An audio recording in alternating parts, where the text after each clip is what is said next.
is Jets at Noon with Cameron Poitras and Jim Toth on 680 CJOB. Hello. Hello. La la la. Jim Toth, what's Greetings, up? salutations. Bonjour, as the French would say. Hola, ¿cómo estás? I don't know if that's how you say it. That's right. Hola. ¿Cómo estás? I like the How are pause. Hola. When you were ¿Cómo estás? when you were in the because you're a Caribbean guy, you give off a Caribbean vibe. Yeah, I love it. You were throwing splashing some Spanish here and there, weren't you? One day you'll look up and I'll be gone. You can retire much cheaper there too, Jim. Up here, Jerry. That dollar, I'm already there. that dollar extends a lot further. I'm a hard worker too, so. Oh yeah, you're really dedicated. Welcome back. Thank you. Jets at Noon is brought to you by Wash Method Car Wash, 690 St. Anne's Road. VIP take on the text line to win a VIP car wash from our good friends at Wash Method. 204-780-6868. We'll announce the winner later in the program. Coming at you live from the Boston Pizza Studio. Try the new Triple Pep Pizza only at Boston Pizza. Speaking of text messages, we get inundated with text messages You had a great idea. that we never get to. But that doesn't mean that just because we don't touch on it, say on a Friday, on a free-for-all Friday, that text message does not have any further volition. It still has volition, Jim. There's still some Value. There's some value to it. Some substance. There's juice. There's still some juice that needs to be Some jus. extracted. Some au jus, yes. Some There's je ne still sais quoi. Exactly, as the French would say. Qu'est-ce qui se passe ici? Je ne sais quoi. Or as they would say in Spanish, I don't know. I don't know how to say that in Spanish, yeah. Je ne comprends pas. Yeah. No which is parle French. anglais. I got that a lot. Yeah, exactly. Yeah. And even if they do, sometimes it's just easier. So we got some text messages here that I collect over the course of the week, and I'm going to start doing this. And then on Mondays, we're going to revisit a lot of these text messages that we get from you, the listener, that are fantastic, idea. that we do not touch on. We got to, of course, this still is a must listen to radio for all Winnipeg Jets, all hockey fans throughout the course of the summer. But we got with their no day-to-day Jets action. There's a little bit more room to breathe, and there's a little bit more room to get to hear from you more too as well. So 204-780-6868. Send us a text. Anytime. Some of you listeners are upset that we don't read your texts, and Yes. some days I'm not kidding, we get like 40. Yeah. So it's hard to get to them all, but it doesn't mean we don't read Yeah. them. And this 40 this is a great idea to revisit these that we don't get to. Yeah, 40 like every 10 minutes. Sometimes there's like 200 in there, something like that too. So just like Justin, who sent us this on for a hot take. Justin goes, does bringing Trouba back make sense? If you can get the Ducks to eat 25 to 50% of his contract, he eats lots of minutes, familiar with the organization, physical force, top four designation. His wife has now done studying. She's, I don't know the day-to-day situation of Trouba's family life, but my understanding is that she's like working now. She's out of school. She's a doctor. I know way too much about like Trouba's wife's occupation. Like it comes up way too much because it really shouldn't have anything to do with decisions that are being made by somebody who has a finite career, is over by the time that you're 34, 35. A lot of wives have careers. Yeah, we don't know anybody but else. for some reason, Trouba's comes up constantly, which I assume is, Justin says, I assume that's the reason why he left. And but he could play the second unit power play, another reason why he left. I mean, I don't know. What do you think about that? Justin, No. Jacob Trouba coming back to Winnipeg. No, even at 25%. I like Jacob Trouba and all he's done, but I don't think Anaheim traded for him to not use him. I think that they're going to use his captaincy and his leadership to guide this team to the next level. And I think Joel Quenneville will love Jacob Trouba and probably give him an A. So Anaheim's interesting, right? Like, are they turning the corner? And keep in mind, when we talk about teams turning the corner was supposed to be turned in Buffalo and Detroit and like 4 years ago. So Are they turning a corner? I think that's why they went and got Quenneville. I think a lot of their guys are 22, 23, 24 coming into, the next level. So I think they're on their way, but then again, are they? But Duxell and net there. Is that how you say it? Dostal.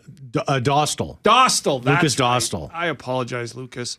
Dostal is the next one. That's clear.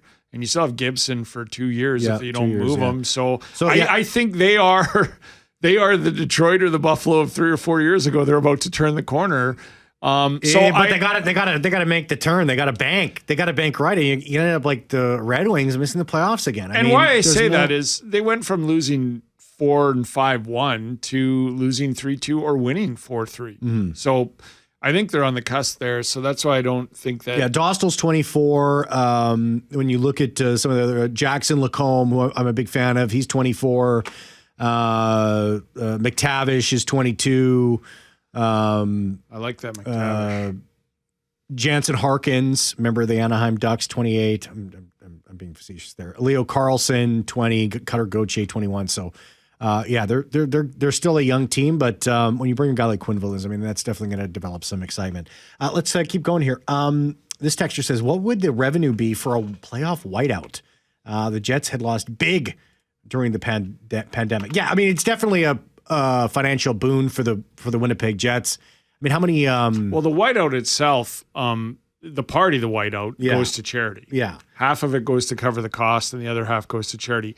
The games, though, I'm told, and I think it's the same. A playoff home date is $1 million to $1.3 million. Yeah, you bring in, and they played 7 home games. So 7-8 million. I would think all in with concessions and all that. If they played 7 home games, you're looking at $8 to $9 million in revenue. So probably more. But for the future and the financial viability of this organization, I cannot imagine that it hurts. It definitely is a huge. You definitely boon for made the team. some money, and that look, there are organizations that desperately just want to make the first round to get those 2 home dates. Oh yeah, it's a world of difference, and the Jets are no different. It's huge for them. Yeah, definitely. Billy says make players better. Talking about, I think Billy's in reference to the 10% better and the Jets, perhaps a motto, and we'll hear from that Scott or Neil what the motto of this offseason was. I think the last one was 10% better. It'd be interesting to see what his motto is for this offseason here.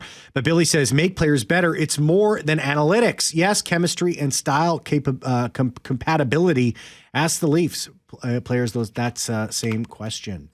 Things are more than analytics. Analytics are an important tool. It's a great way to gauge perhaps things that are flying under the radar.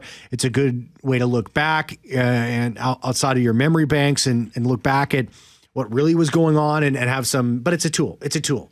And if you're focusing way too much on analytics, you're missing the big picture. You're missing the big picture of the team. And I think it's a failure by an organization to just zone in particularly on the analytics. And I think that's proven. I think it's proven. I don't think it ends up successful. Now, does a team that totally shores himself away and totally says, analytics they have no use, I think that team won't be able to get to the next level as well. It's a balancing act, 100%. And it always will be. You can't just dismiss data, but at the same time, you can't dismiss what's actually going on and like those things that Billy brings up.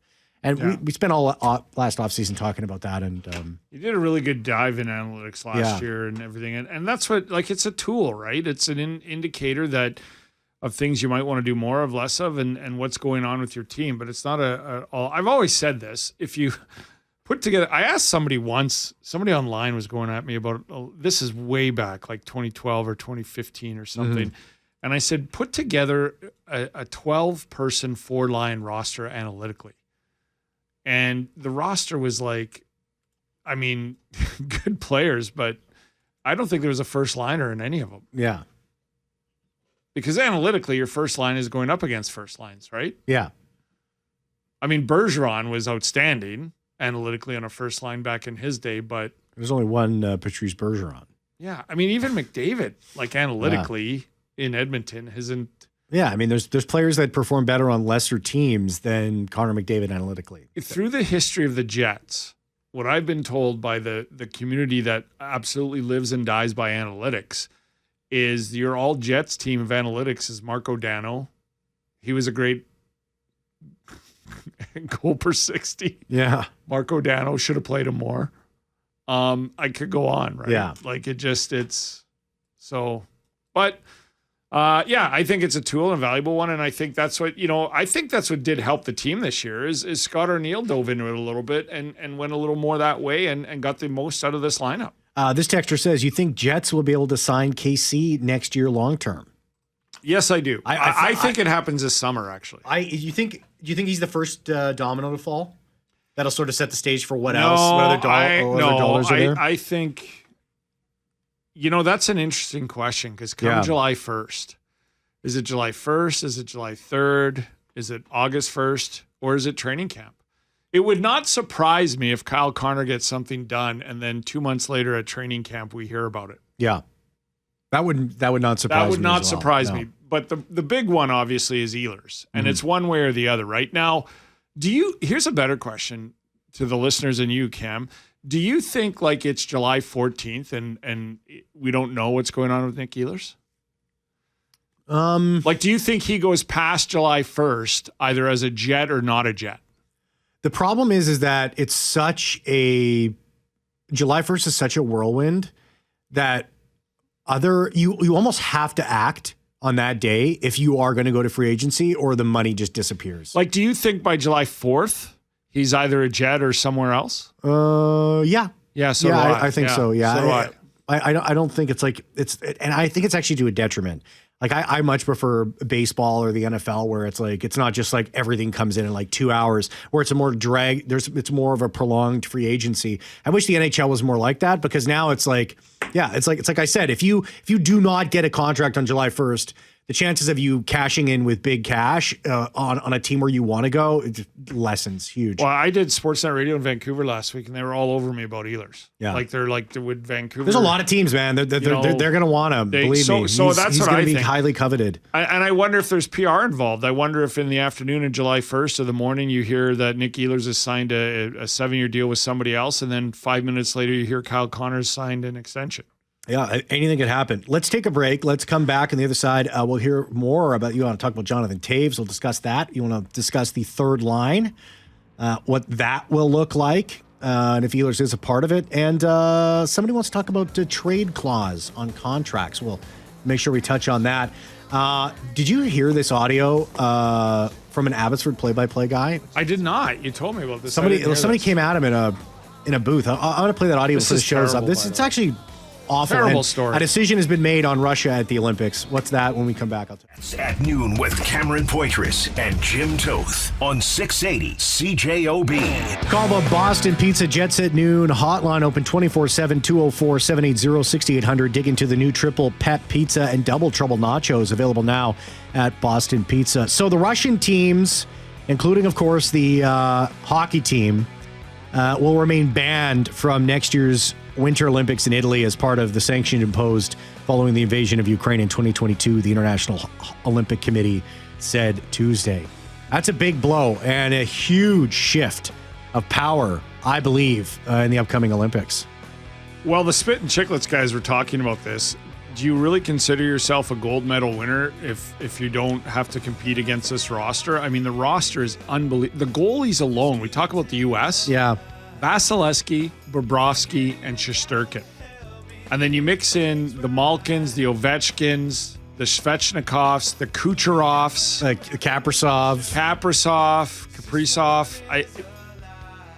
I mean, it's a valid point that like I don't mind them not being there because of what's going on. But hockey-wise, if you win the gold medal and they're not competing, do you? I mean, of course you're gonna. Yeah, I won the gold medal. They're not there. What can you do? But I mean, they arguably could be the best roster at the Olympics, and they're not there. Still to come. Crazy audio from the Abbotsford play-by-play guy in the AHL. We'll discuss that when we come back. Don't go anywhere. 204-780-6868. 204-780-6868. Coming down the text line here. Kevin says, why couldn't Maurice get the Jets to the Stanley Cup? Of course, Paul Maurice and the Florida Panthers are a win away from getting back there. I don't think Maurice knew, and that's why he left. Because it was killing him that he couldn't get this team to the Stanley Cup. He literally told you why he couldn't. Yeah. He's gotten the rock so far, and the voice is gone. Yep. He literally told us why he couldn't, and that's what he saw. That's why he's like, I can't take him any further. Yeah. And I was around there when Maurice came in, and I was around here when Maurice left. And for everybody over the years that like, oh, it's Maurice this, Maurice that. I'm not trying to say here I told you so, but I told you so. I did tell you. It's not the coach. You have to look at the players. The players need to elevate. Now, this year they did, and sometimes the voice it is the coach because the voice has gone stale, as Maurice said, and walked away. And then, a new voice comes in and gets him a little bit more further up the hill. And then another voice comes in that sounds familiar to the newer voice, but adds a little different, and they get further up the hill. But it doesn't mean you're a bad coach. Remember the days where people would just throw his losing record out? And not look at the rosters he had in Toronto, and not look at the rosters he had in Carolina. Just go, he's the third all-time losingest coach. Yeah, but he's also the third all-time winningest coach. Look at the rosters. What were we talking about analytics earlier? Looking at numbers without the context of why they are the way that they are.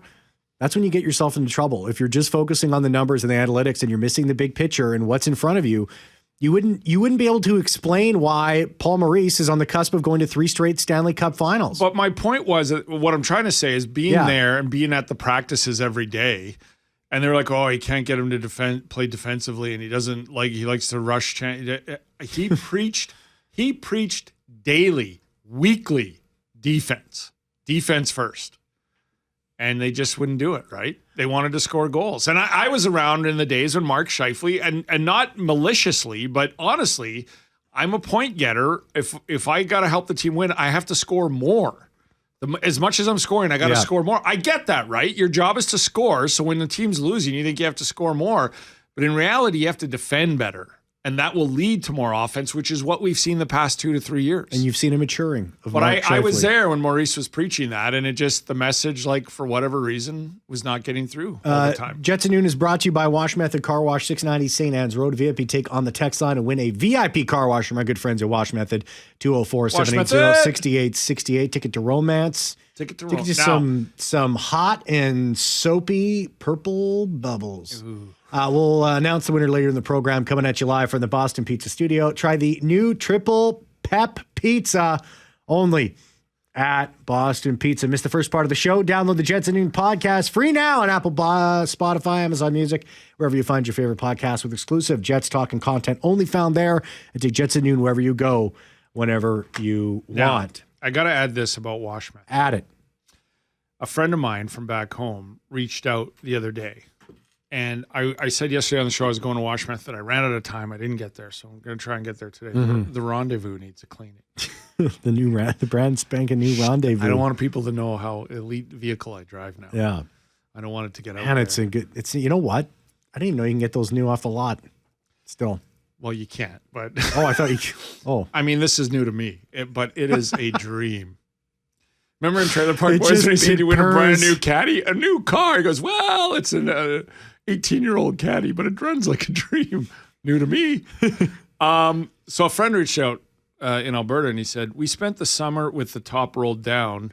Wished ever after would be like this. What song is that? I can't figure it out. Classic from our high school days. I'm like, my friend, it's Skid Row. I remember you. And I just thought, if you come here and go to Wash Method and play that, because he's a bachelor. Yeah. You will be married by the time that car wash is over. There's no doubt about that. 204-780-6868. Text message from the text line here over the course of the last week or so. Brian says, what about Jonathan Toews, second line center? Now, we know Kevin Cheveldayoff, who does not say much. He has even said that in the past that the Winnipeg Jets are interested in this, and they're actively in conversations with Jonathan Toews' camp. This is something they're interested in. Yeah. Now, Toews wants to make a comeback. He said that. 37 years old. Does he still have gas in the tank? I think he does. I think he does. It's all about those on-ice sessions, though. It's like, wow, how much is he returned? Like, where is Jonathan Toews after dealing with his health issues that took him out of the game? So the one thing I know is whatever you have to do to get ready to make a comeback at 37, he will have done. If this doesn't work out, it's not going to be because he didn't prepare and is ready for it. Like, it's not going to be, wow, he should have done more of this because this is lacking or that. If this doesn't pan out, it's not from lack of effort. That we know about Jonathan Toews. But he last played in 22-23. He'll be trying to make a comeback in 25-26. That's 2 full seasons off of hockey. He'll be 37 years old. But that being said, you know, it's, I would think, league minimum and a 4th-line role. I do not think Jonathan Toews, and he could blow my mind. He could blow my mind and win a 2nd-line center job on this team or on any team. I don't see it at 37 years old as a 2nd-line center. Missing that amount of time. And just being in, and he's always in phenomenal shape that I know of him, but probably even the best shape of his life. But at 37, it's hard for me to think that you could come in and, like, I mean, you could sit here and go, do you think he could be better than Nemestikov was? And I'm not sitting here going Nemestikov. Nemestikov, for being who Nemestikov is, was good this year. But, you know, he's not a, I wouldn't put him in the top thing is, like, 20 of Toews second-line centers. This is such a wild card conversation. And, like, so you're the Winnipeg Jets. Yeah, you're going to be interested in somebody like this if they're interested in playing for your team. You're definitely going to do your due diligence. But this team is in a position where they're win now. I mean, how much are you willing to bank on the health of Jonathan Toews over the course of a season? If he is going to be your quote unquote 2nd-line center, wherever he slots in, he's going to be an important piece to this team. Well, he'll be extremely valuable in the room. Yeah.